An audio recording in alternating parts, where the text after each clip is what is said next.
What does it take to be a follower of Jesus? Well, Jesus gave us a commandment that would be the distinguishing feature for every one of his disciples.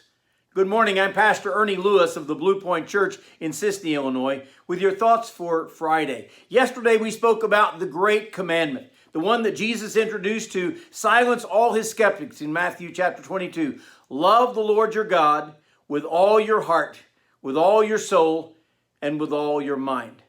But Jesus didn't stop there with just the greatest commandment. He also said, I can tell you what is the second greatest commandment too. He said, verse 39, and the second is like unto it, you shall love your neighbor as yourself. And on these two commandments hang all the law and the prophets. Now we know how difficult it is to love the Lord your God with all your heart, with all your soul, and with all your mind. As a matter of fact, Dr. Vadi Bakum one time said, the truth is, not a one of us has ever done that for a whole day in our lives. But Jesus adds this second commandment now for all his followers. Surely all the law and the prophets hang on these commandments because they cover the first four commandments about our commitment to God. And then they cover the last six commandments about our responsibilities to other men. It should not be surprising that Jesus commanded us to love our neighbor. After all, when we really love our neighbor, we're discouraged from coveting the things that they have or stealing anything that they have. When we love our neighbor, we don't harbor those thoughts about hatred or even murder.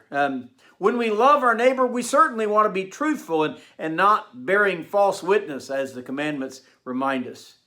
Actually, loving our neighbor needs to be our motivation for showing them the love of God in so many ways. Jesus actually introduced this on the night before he was crucified by saying to his disciples in John 13 and verse 34, a new commandment I give unto you, that you love one another, as I have loved you, that you also love one another. And by this shall all men know that you are my disciples, if you have love one to another. Wow. He really set the bar high, didn't he? He said, I want my followers to love one another as I have loved you. We know the love of Christ, what it was like. It was a sacrificial love that brought him all the way down from heaven and took him all the way to a cross to die for our sins. And not only did he die for our sins on that cross, he looked down upon man and said, oh, Father, forgive them. They don't know what they're doing. Do we have that kind of loving and forgiving nature toward our neighbor? Well, this is the kind of love we regularly need to show to our brothers and sisters. He said, by this shall all men know you are my disciples. It's not by wearing a cross around your neck.